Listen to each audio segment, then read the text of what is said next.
जब भी मैं भुवनेश्वर आता हूँ तो मैं लुक चेंज का क्या रीजन है और क्या सीक्रेट है? सीक्रेट देखो, नेता बनना चाहिए और वो बोलेगा जो मुझे वोट डालेगा मैं उसको न्यू लुक दूंगा।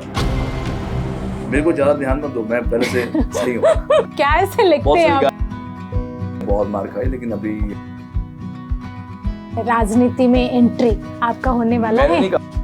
मैं पूछना चाहती हूँ, मतलब आज तो हर कोई आता है, हर कोई फील्ड से आता है, तो आपका क्या ख्याल है? होए ना ब्याह करवा दो जी, कुड़ी होट शोट लगदी है। दर्शक बंधु आम सहित अछंती रैपर सिंगर मिका सिंह ओडिशा आसिचंती। ओडिशा आसिबार रीजन कौन आ केमिति तांको ओडिशा लागुची, तांको लुक रे नुआ चेंजेस आसीची, कौन तार सीक्रेट रहिची, आसुन तांको पचारिबा। Hi Mika ji, welcome to Odisha. Thank you ji. First of all Jai Jagannathpuri. आप सभी को बहुत ब्लेसिंग्स हैं कि आप इतनी अच्छी महान नगरी में रहते हो। एंड भुवनेश्वर मेरा फेवरेट प्लेस है, मैं हमेशा यहाँ पे आता रहता हूँ, स्पेशली उड़ीसा। और जब भी मैं भुवनेश्वर आता हूँ तो मैं जगन्नाथपुरी ज़रूर जाता हूँ। और यहाँ की ऑडियंस बहुत अच्छी है और ऑल ओवर भुवनेश्वर के आसपास मैंने काफ़ी शोज करे। मैं पूछना चाहती हूँ, आपका स्पिरिचुअल एक्सपीरियंस उड़ीसा के बारे में क्या है? और आप लॉर्ड जगन्नाथ के टेम्पल गए थे, तो उसका एक्सपीरियंस क्या है? बहुत अच्छा एक्सपीरियंस जी, जो मांगो वही मिलता है। एंड हमारा जो सिखों का भी इतिहास है बहुत जुड़ा हुआ है। हमारे जो पहले गुरु हैं गुरु नानक देव जी, हमारे गुरु ग्रंथ साहब में आरती हम पढ़ते हैं, वो आरती वही आरती जो जगन्नाथपुरी में होती है। तो वहाँ से वो आरती शुरू हुई है और आज तक वो आरती हम पढ़ते हैं, and which is created by Guru Nanak Dev ji. तो उन्होंने अलग से एक आरती लिखी थी जो हम लोग शब्द कीर्तन में उसको गाते हैं। मतलब आपका न्यू लुक हुआ है, लुक चेंज का क्या रीजन है और क्या सीक्रेट है? सीक्रेट देखो, हमारा एक बहुत ही आपकी अभी लेटेस्ट मूवी बताओ कौन सी है सबसे ज्यादा हिट है? वो वुट्टू भूता। नहीं, यहाँ की बॉलीवुड की मूवी कौन सी पसंद है आपको? धुरंधर। हाँ, तो अभी ये जो धुरंधर है ना, ये भी हमारा डॉक्टर जो है उसका नाम है प्रदीप सेठी। एक धुरंधर बॉलीवुड में आई ये मूवी, एक धुरंधर डॉक्टर सेठी है जो नंबर 1 डॉक्टर बन चुके हैं। सभी के ये फेवरेट हैं, सभी बॉलीवुड स्टार्स उनको पसंद करते हैं, चाहे वो कोई एक्टर हो, प्रोड्यूसर हो, डायरेक्टर हो, राइटर हो, सिंगर हो, कंपोजर हो। मुझे तो लगता है आने वाले टाइम में प्रदीप सेठी को नेता बनना चाहिए और वो बोलेगा जो मुझे वोट डालेगा मैं उसको न्यू लुक दूंगा। पूरे जो बॉलीवुड में तो छाए हुए हैं, लेकिन आम भी जो बिजनेसमैन बड़े से बड़े या क्रिकेटर्स हैं, सभी इनके पास आ रहे हैं एंड सभी को ये न्यू लुक दे रहे हैं। मतलब आप जो हमारे दर्शकों को कुछ टिप्स देना चाहेंगे, तो मतलब कैसे स्टाइलिस्ट बने? आप तो खुद इतने स्टाइलिस्ट लग रहे हैं, तो कैसे खुद को स्टाइलिस्ट बना सकते हैं? देखिए, आपके हेयर स्टाइल होना बहुत ज़रूरी है, स्पेशली बॉलीवुड लाइन में। एंड वो तो एक चमत्कार की तरह आए हैं सभी के लिए। मेरे को ज़्यादा ध्यान मत दो, मैं पहले से सही हूँ। पर लुक के साथ साथ you have to maintain your body also. ऐसा नहीं कि सर आप अच्छा हेयर स्टाइल बना लें, बट हेयर स्टाइल से बहुत फर्क पड़ता है। उसके बाद आपको जिम करना चाहिए, योगा करना चाहिए एंड बहुत सारी चीज़ों का परहेज करना चाहिए। सो ओवरऑल लुक जो बनती है वो तभी बनती है। नहीं, आपने किसी इंटरव्यू में कहा था, और मुझे मालूम है कि कोई भी आपका शत्रु नहीं हो सकता और किसी को आप शत्रु बनाने नहीं देते।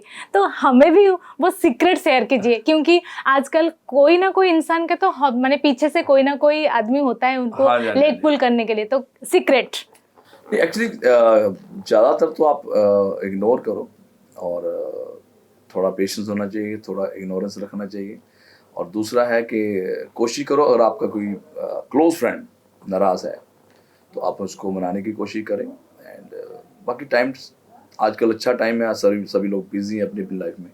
सो आई एम श्योर कि इतना किसी के पास टाइम ही नहीं है किसी के साथ जेलस करने का।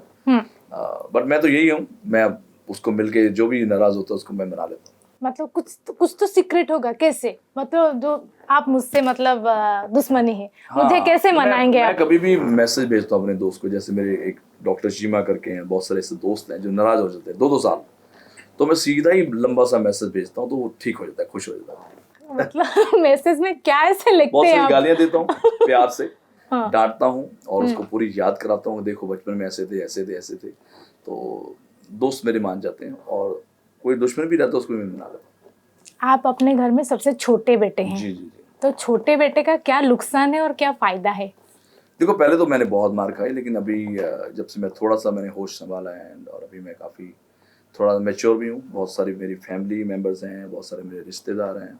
मेरा भी एनजीओ है डिवाइन टच, सो मोर देन 10,000 गर्ल्स वहाँ से पास आउट करके गई हैं। और उसके अलावा फैमिली है, सबका मैं ध्यान रखता हूँ और बस यही। मतलब आप अभी ने बोले नहीं राजनीति में एंट्री आपका होने वाला मैंने है। नहीं कहा, मैं कहा अगर डॉक्टर सेठी राजनीति में आएंगे हाँ। तो वो ये बोलते हैं कि भाई जो मुझे वोट देगा मैं उसके बाल लगा दूंगा। नहीं, मैं पूछना चाहती हूँ, मतलब आज तो हर कोई आता है, हर कोई हाँ। फील्ड से आता है, तो आपका क्या ख्याल है? नहीं एक्चुअली देखो, राजनीति में आना कोई बुरी बात नहीं है, बट राइट नाउ मेरे फैंस बहुत हैं और बहुत अच्छा मेरा काम चल रहा है। राजनीति में ये नहीं कि जो जिसका काम रुक जाता है वो आता है। राजनीति एक बहुत बड़ा एक जिम्मेवारी वाला काम है। सो डेफिनेटली अगर मुझे लगेगा कि मैं देश के लिए कुछ करना चाहता हूँ, अलग से करना चाहता हूँ, तो मैं शायद राजनीति में आऊँ, शायद। बट अभी आई एम वेरी हैप्पी, मैं काफ़ी शोज कर रहा हूँ और गाने गा रहा हूँ। लेटेस्ट मेरा गाना है छोरी, हरियाणवी सॉन्ग है, एंड दूसरा गाना है ब्याह करवा दो, जो कि मूवी है जवानी तो इश्क होना है, वरुण धवन एंड मृणाल ठाकुर उसके अंदर है। मतलब आप जो कहते हैं ना, जो आप लाइव सिंगिंग भी स्टेज में करते हैं, रैप भी करते हैं, प्लेबैक सिंगिंग भी करते हैं, लेकिन कौन सा चीज आपको ज्यादा अच्छा लगता है? मतलब कौन सा प्लेटफॉर्म? वही रिकॉर्डिंग अच्छा लगता है, लाइव शोज करना अच्छा लगता है, और सबसे ज़्यादा लाइव शोज ही अच्छा लगता है। और उसके अलावा कुछ अच्छा नहीं लग रहा है कि जब भी मैं टाइम मिलता मुझे लगता है कि यार शो होना चाहिए, शो होना चाहिए।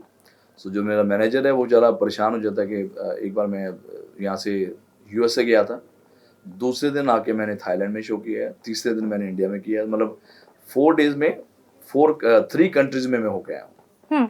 मतलब आप इतने सारे सॉन्ग गा चुके हैं, बहुत सारे, मैंने लिस्ट भी देखा, जो ढिंचा का, राउडी राठौर का। तो आपका सबसे फेवरेट कौन सा सॉन्ग है? मतलब आप हर दिन उठते हैं तो उससे गुनगुनाते हैं। 2 लाइनें सुनाऊंगा। होए दा ब्याह करवा दो जी, कुड़ी होट शोट लगदी है, एदा ब्याह करवा दो जी। This is my latest song. नहीं, आपका मतलब शादी के बारे में आपका क्या ख्याल है? शादी का सॉन्ग तो हो शादी गया, होगी ना अब तो, हाँ। तो फिर क्या फायदा पूछ के भी। हाँ। बट अगर देखो अभी जब होना है वो होना ही है। हाँ। तो फिलहाल तो I am enjoying my bachelor life. तो फिर जब ईद आएगी तो कभी ने बकरी को कटना होता है, तो उस दिन मैं देखूंगा क्या होगा। क्राइटेरिया क्या है? देखिए आप जैसी समझदार सुंदर लड़की होनी चाहिए, जो अपनी फैमिली का भी ध्यान रखती है और साथ के साथ एक रिपोर्टर भी है और अपना काम भी करती है। तो मतलब लास्ट उड़ीसा के दर्शक के लिए उड़ीसा को मैं बोलना चाहूँगा, I love you guys, thank you so much. आप हमेशा प्यार करते हो। मैं हर 2 साल में कहीं ना कहीं आता रहता हूँ, मुझे कोई संबल जगह पता नहीं, संबल, हाँ। तो बहुत सारे मैं शोज करता रहता हूँ और बहुत ही प्यारी audience. Thank you, thank you Mika ji. जय Jagannath, thank you so much. जय जगन्नाथ।